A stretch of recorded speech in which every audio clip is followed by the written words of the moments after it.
लोकसभा के अध्यक्ष श्रीमान ओम बिरला जी, राज्यसभा के उपसभापति श्रीमान हरिवंश जी, केंद्रीय मंत्रिपरिषद के मेरे साथी श्री प्रहलाद जोशी जी, श्री हरदीप सिंह पुरी जी,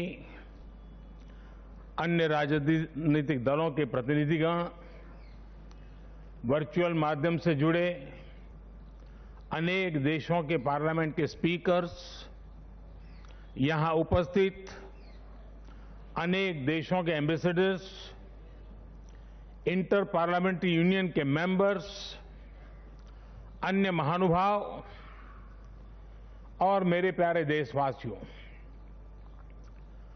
आज का दिन बहुत ही ऐतिहासिक है। आज का दिन भारत के लोकतांत्रिक इतिहास में मील के पत्थर की तरह है। भारतीयों द्वारा भारतीयता के विचार से ओतप्रोत भारत के संसद भवन के निर्माण का शुभारंभ हमारी लोकतांत्रिक परंपराओं के सबसे अहम पड़ाव में से एक है। हम भारत के लोग मिलकर अपनी संसद के इस नए भवन को बनाएंगे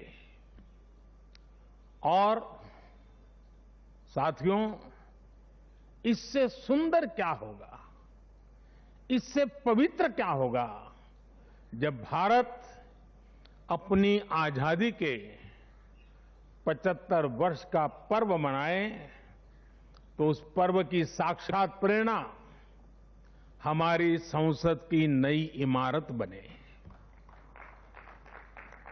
आज 130 करोड़ से ज्यादा भारतीयों के लिए बड़े सौभाग्य का दिन है, गर्व का दिन है जब हम इस ऐतिहासिक पल के साक्षी बन रहे हैं। साथियों, नए संसद भवन का निर्माण नूतन और पुरातन के सह अस्तित्व का उदाहरण है। ये समय और जरूरतों के अनुरूप खुद में परिवर्तन लाने का प्रयास है। मैं अपने जीवन में वो क्षण कभी नहीं भूल सकता जब 2014 में पहली बार एक सांसद के तौर पर मुझे संसद भवन में आने का अवसर मिला था। तब लोकतंत्र के इस मंदिर में कदम रखने से पहले मैंने सिर झुकाकर, माथा टेककर लोकतंत्र के इस मंदिर को नमन किया था।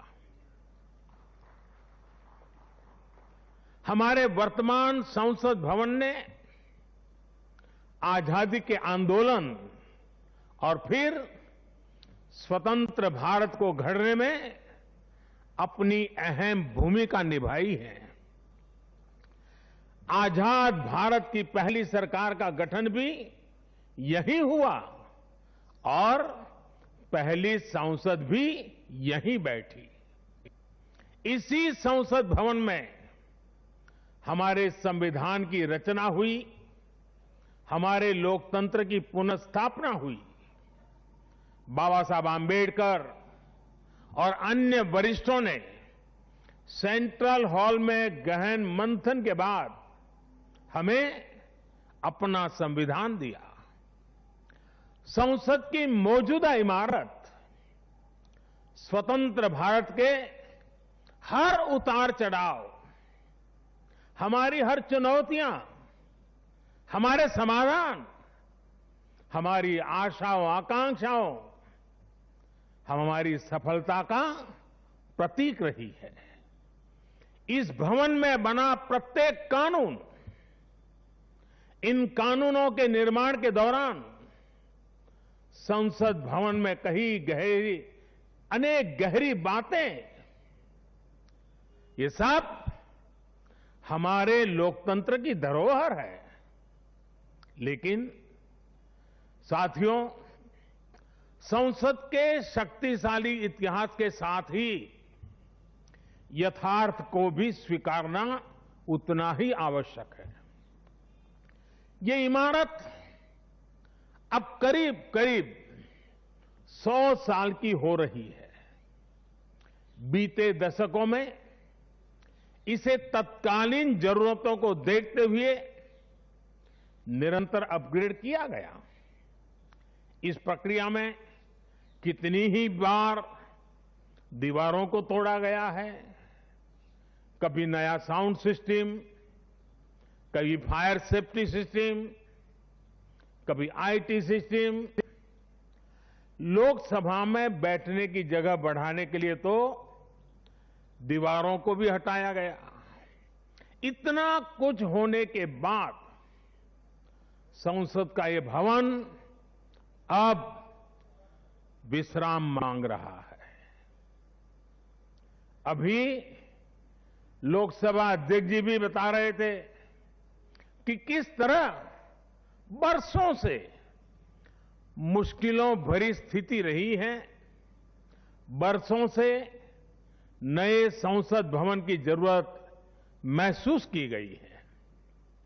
ऐसे में ये हम सभी का दायित्व बनता है कि 21वीं सदी के भारत को अब एक नया संसद भवन मिले। इसी दिशा में आज ये शुभारंभ हो रहा है और इसलिए आज जब हम एक नए संसद भवन का निर्माण कार्य शुरू कर रहे हैं तो वर्तमान संसद परिषद के जीवन में नए वर्ष भी जोड़ रहे हैं। साथियों, नए संसद भवन में ऐसी अनेक नई चीजें की जा रही हैं जिससे सांसदों की एफिशिएंसी बढ़ेगी, उनके वर्क कल्चर में आधुनिक तौर तरीके आएंगे। अब जैसे अपने सांसदों से मिलने के लिए उनके संसदीय क्षेत्र से लोग आते हैं, तो अभी जो संसद भवन है उसमें लोगों को बहुत दिक्कत होती है। आम जनता को दिक्कत होती है, नागरिकों को दिक्कत होती है। आम जनता को अपनी कोई परेशानी अपने सांसद को बतानी है, कोई सुख दुख बांटना है, तो इसके लिए भी संसद भवन में स्थान की बहुत कमी महसूस होती है। भविष्य में प्रत्येक सांसद के पास ये सुविधा होगी कि वो अपने क्षेत्र के लोगों से यहीं निकट में ही, इसी ये विशाल परिसर के बीच में ही उनको एक व्यवस्था मिलेगी ताकि वो अपने संसदीय क्षेत्र से आए लोगों को उनके सुख दुख बांट सके।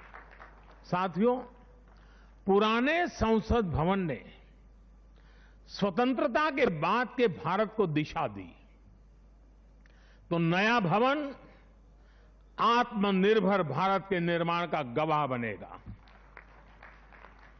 पुराने संसद भवन में देश की आवश्यकताओं की पूर्ति के लिए काम हुआ, तो नए भवन में 21वीं सदी के भारत की आकांक्षाएं पूरी की जाएगी। जैसे आज इंडिया गेट से आगे नेशनल वॉर मेमोरियल ने राष्ट्रीय पहचान बनाई है, वैसे ही संसद का नया भवन अपनी पहचान स्थापित करेगा।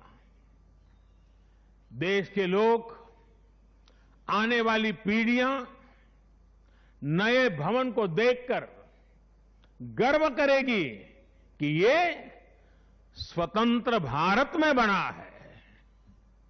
आजादी के 75 वर्ष का स्मरण करते हुए इसका निर्माण हुआ है।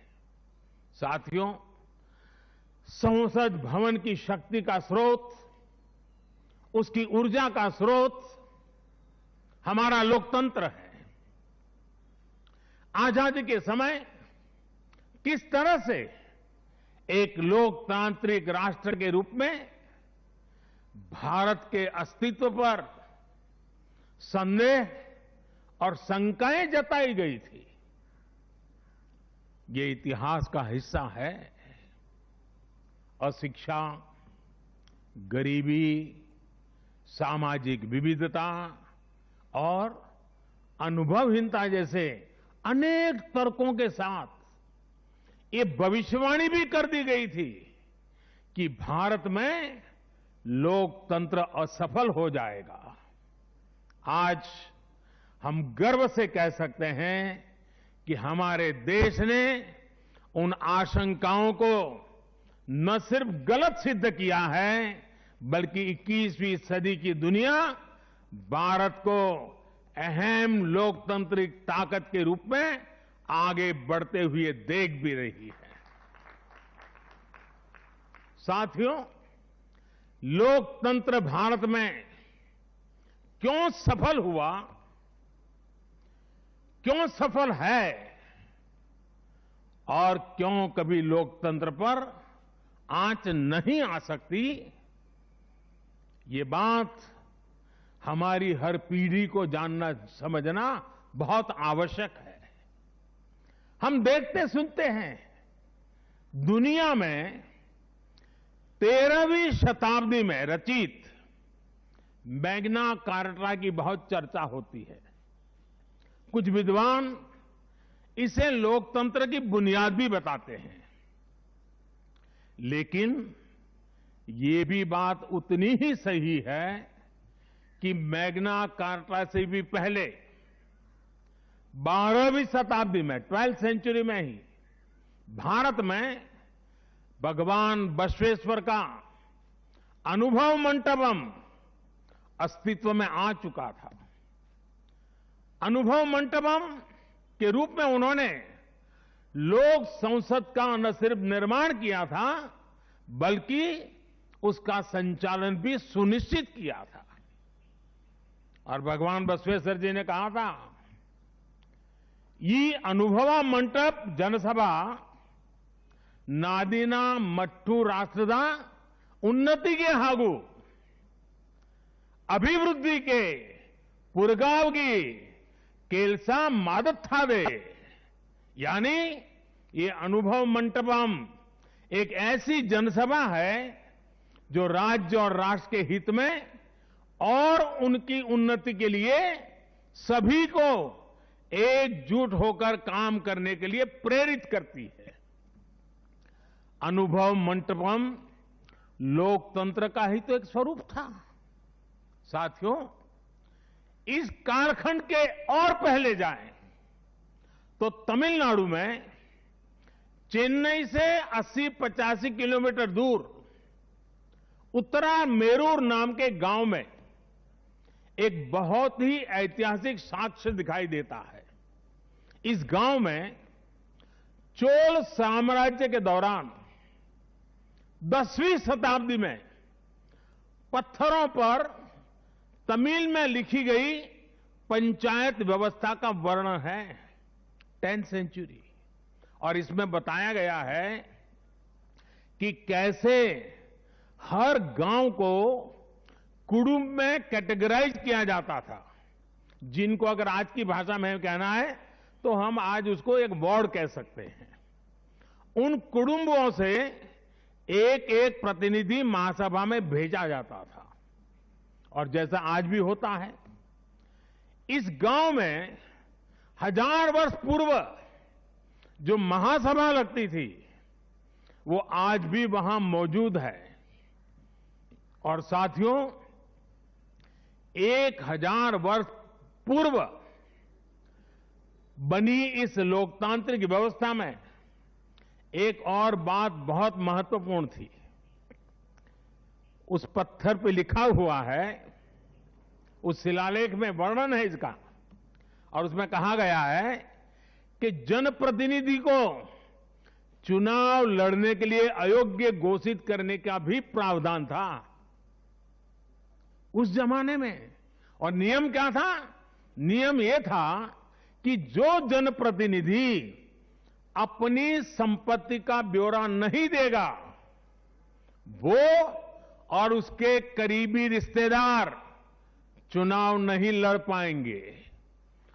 कितने सालों पहले, सोचिए कितनी बारीकी से उस समय पर हर पहलू को सोचा गया, समझा गया, अपनी लोकतांत्रिक परंपराओं का हिस्सा बनाया गया। साथियों, लोकतंत्र का हमारे इतिहास देश के हर कोने में नजर आता है, कोने कोने में नजर आता है। कुछ शब्दों से तो हम बराबर परिचित हैं। सभा, समिति, गणपति, गणाधिपति, ये शब्दावली हमारे मन मस्तिष्क में सदियों से प्रवाहित है। सदियों पहले शाक्य, मल्ल और बेज्जी जैसे गणतंत्र हो, लिच्छवी, मल्लक, मड़क और कंबोज जैसे गणराज्य हो, या फिर मौर्य काल में कलिंग, सभी ने लोकतंत्र को ही शासन का आधार बनाया था। हजारों साल पहले रचित हमारे वेदों में से ऋग्वेद में लोकतंत्र के विचार को समज्ञान यानी समूह चेतना, कलेक्टिव कॉन्शियसनेस के रूप में देखा गया है। साथियों, आमतौर पर अन्य जगहों पर जब डेमोक्रेसी की चर्चा होती है तो ज्यादातर चुनाव की प्रक्रिया, इलेक्टेड मेंबर्स, उनके गठन की रचना, शासन प्रशासन, लोकतंत्र की परिभाषा इन्हीं चीजों के आसपास रहती है। इस प्रकार की व्यवस्था पर अधिक बल देने को ही ज्यादातर स्थानों पर उसी को डेमोक्रेसी कहते हैं। लेकिन भारत में लोकतंत्र एक संस्कार है। भारत के लिए लोकतंत्र जीवन मूल्य है, जीवन पद्धति है, राष्ट्र जीवन की आत्मा है। भारत का लोकतंत्र सदियों के अनुभव से विकसित हुई व्यवस्था है। भारत के लिए लोकतंत्र में जीवन मंत्र भी है, जीवन तत्व भी है और साथ ही व्यवस्था का तंत्र भी है, तत्व भी है, तंत्र भी है।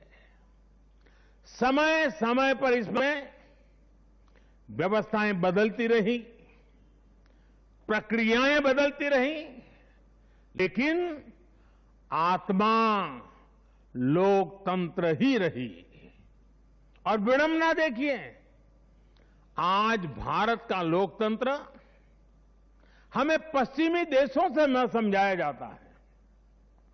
जब हम विश्वास के साथ अपने लोकतांत्रिक इतिहास का गौरवगान करेंगे तो वो दिन दूर नहीं जब दुनिया भी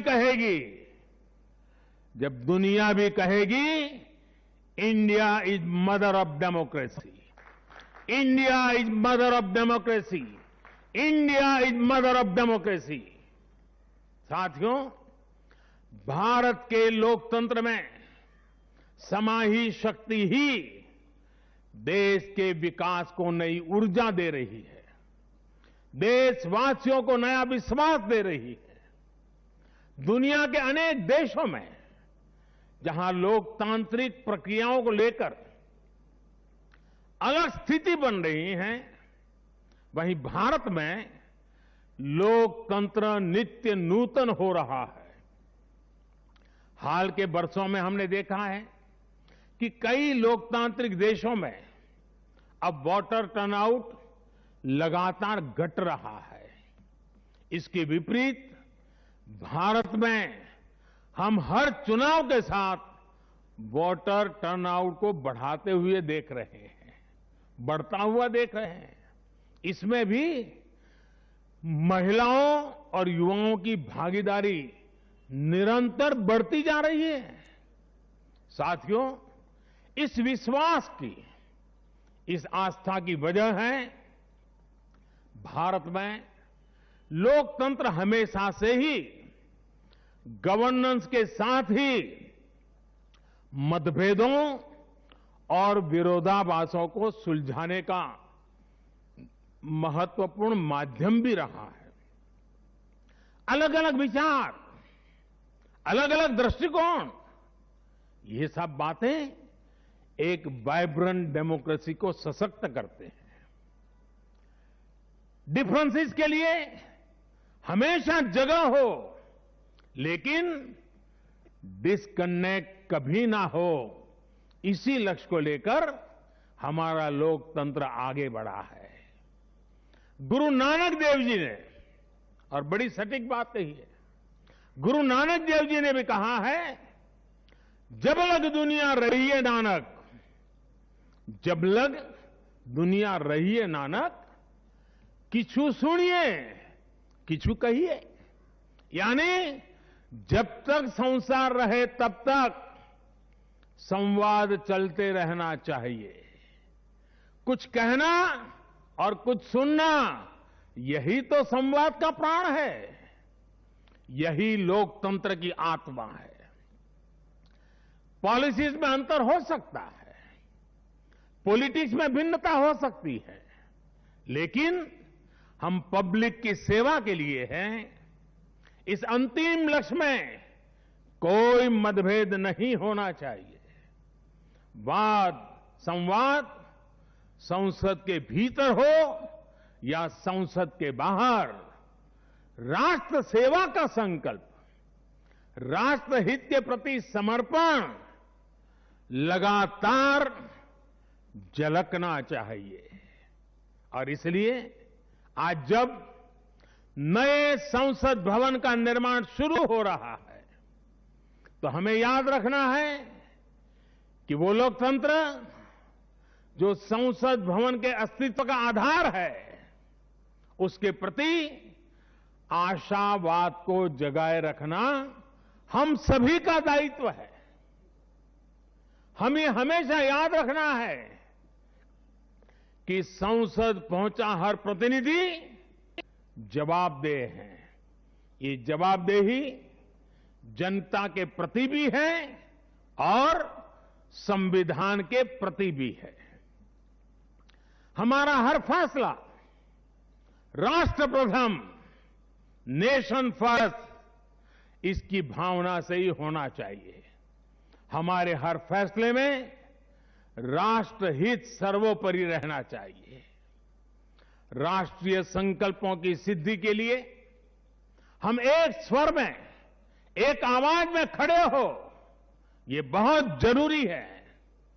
साथियों, हमारे यहां जब मंदिर के भवन का निर्माण होता है, तो शुरू में उसका आधार सिर्फ ईंट पत्थर ही होता है।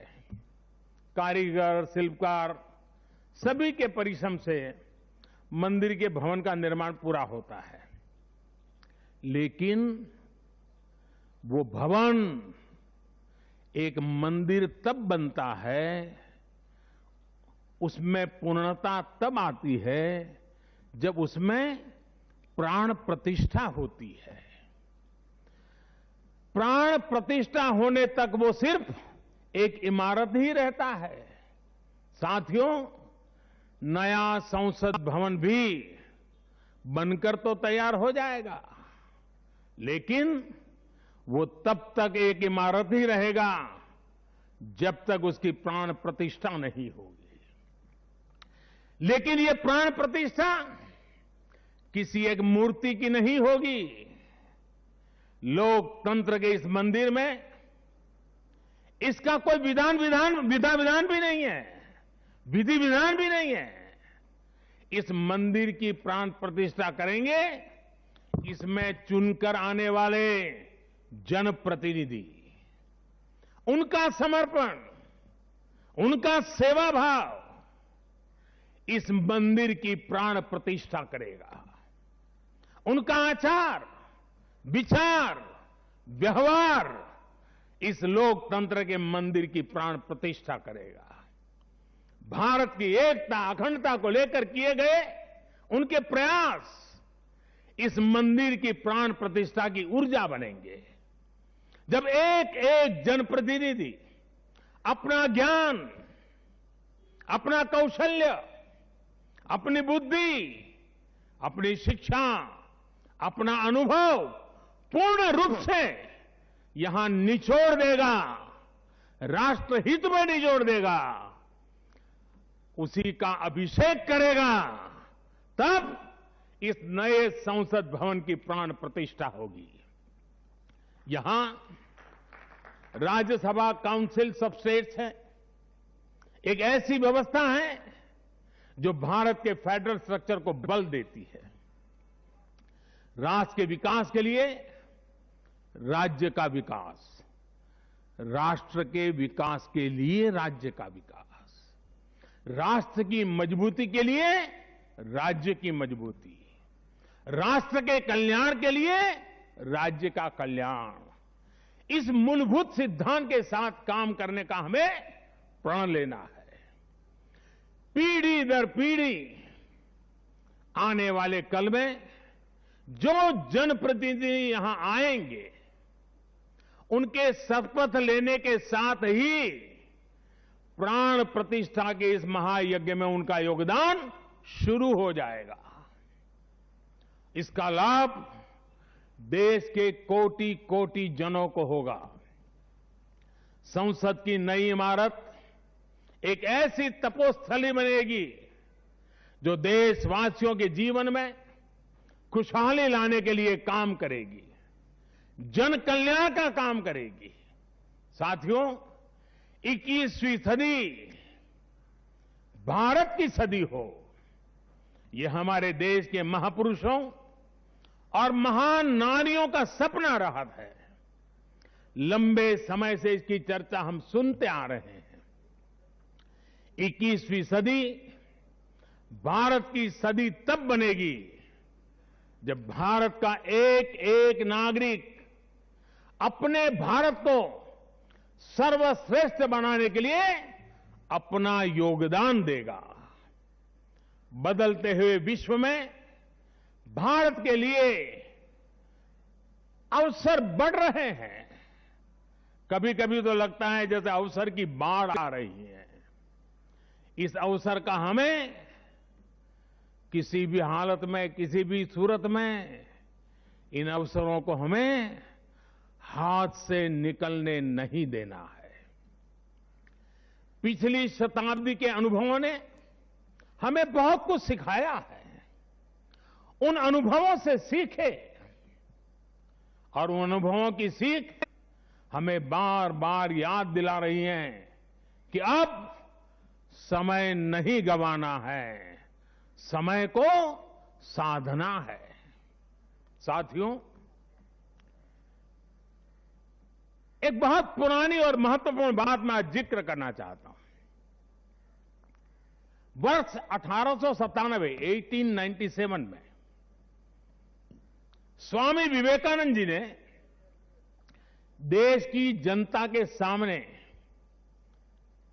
1897 में कहा था कि अगले 50 सालों के लिए उन्होंने एक आह्वान किया था और स्वामी जी ने कहा था कि आने वाले 50 सालों तक भारत माता की आराधना ही सर्वोपरि हो। देशवासियों के लिए उनका यही एक काम, भारत माता की आराधना। और हमने देखा उस महापुरुष की वाणी की ताकत। इसके ठीक 50 वर्ष बाद 1947 में भारत को आजादी मिल गई थी। आज जब संसद के नए भवन का शिलान्यास हो रहा है तो देश को एक नए संकल्प का भी शिलान्यास करना है। हर नागरिक को नए संकल्प का शिलान्यास करना है। स्वामी विवेकानंद जी ने उनके उस आह्वान को याद करते हुए हम सबको ये संकल्प लेना है। ये संकल्प हो इंडिया फर्स्ट का, भारत सर्वोपरि। हम सिर्फ और सिर्फ भारत की उन्नति, भारत के विकास को ही अपनी आराधना बना ले। हमारा हर फैसला देश की ताकत बढ़ाए, हमारा हर निर्णय, हर फैसला एक ही तराजू में तोला जाए, और वो तराजू है देश का हित सर्वोपरि, देश का हित सबसे पहले। हमारा हर निर्णय वर्तमान और भावी पीढ़ी के हित में हो। साथियों, स्वामी विवेकानंद जी ने तो 50 वर्ष की बात की थी। हमारे सामने 25-26 साल बाद आने वाली भारत की आजादी की 100वीं वर्षगांठ है, जब देश वर्ष 2047 में 2047 में अपनी स्वतंत्रता के 100वें वर्ष में प्रवेश करेगा। तब हमारा देश कैसा हो, हमें देश को कहां तक ले जाना है, इस 25-26 वर्ष कैसे हमें खप जाना है, इसके लिए हमें आज संकल्प लेकर काम शुरू करना है। जब हम आज संकल्प लेकर देश हित को सर्वोपरि रखते हुए काम करेंगे, तो देश का वर्तमान ही नहीं बल्कि देश का भविष्य भी बेहतर बनाएंगे। आत्मनिर्भर भारत का निर्माण, समृद्ध भारत का निर्माण अब रुकने वाला नहीं है, कोई रोक भी नहीं सकता। साथियों, हम भारत के लोग ये प्रण करें, हमारे लिए देश हित से बड़ा और कोई हित कभी नहीं होगा। हम भारत के लोग ये प्रण करें, हमारे लिए देश की चिंता अपनी खुद की चिंता से बढ़कर होगी। हम भारत के लोग ये प्रण करें, हमारे लिए देश की एकता अखंडता से बढ़कर कुछ नहीं होगा। हम भारत के लोग ये प्रण करें, हमारे लिए देश के संविधान की मान मर्यादा और उसकी अपेक्षाओं की पूर्ति जीवन का सबसे बड़ा ध्येय होगी। हमें गुरुदेव रविन्द्रनाथ टैगोर की ये भावना हमेशा याद रखनी है। और गुरुदेव रविन्द्रनाथ टैगोर की भावना क्या थी? गुरुदेव कहते थे, एकोता उत्साहो धरो, एकोता उत्साहो धरो, জাতীয় উন্নতি করো, দুসুক ভুবনে সবে ভারতের জয়। यानी एकता का उत्साह थामे रहना है। हर नागरिक उन्नति करे, पूरे विश्व में भारत की जय जयकार हो। मुझे विश्वास है हमारी संसद का नया भवन हम सभी को एक नया आदर्श प्रस्तुत करने की प्रेरणा देगा। हमारी लोकतांत्रिक संस्थाओं की विश्वसनीयता हमेशा और मजबूत होती रहे। इसी कामना के साथ मैं अपनी वाणी को विराम देता हूं और 2047 के संकल्प के साथ पूरे देशवासियों को चल पड़ने के लिए निमंत्रण देता हूं। आप सबका बहुत बहुत धन्यवाद। धन्यवाद माननीय प्रधानमंत्री जी, आपके प्रेरणादायक शब्दों के लिए आपका हृदय से आभार। अंत्योदय से राष्ट्रोदय की संकल्पना को साकार करते मां भारती की सेवा में समर्पित माननीय प्रधानमंत्री जी, आपके मार्गदर्शन में बनने वाला नया संसद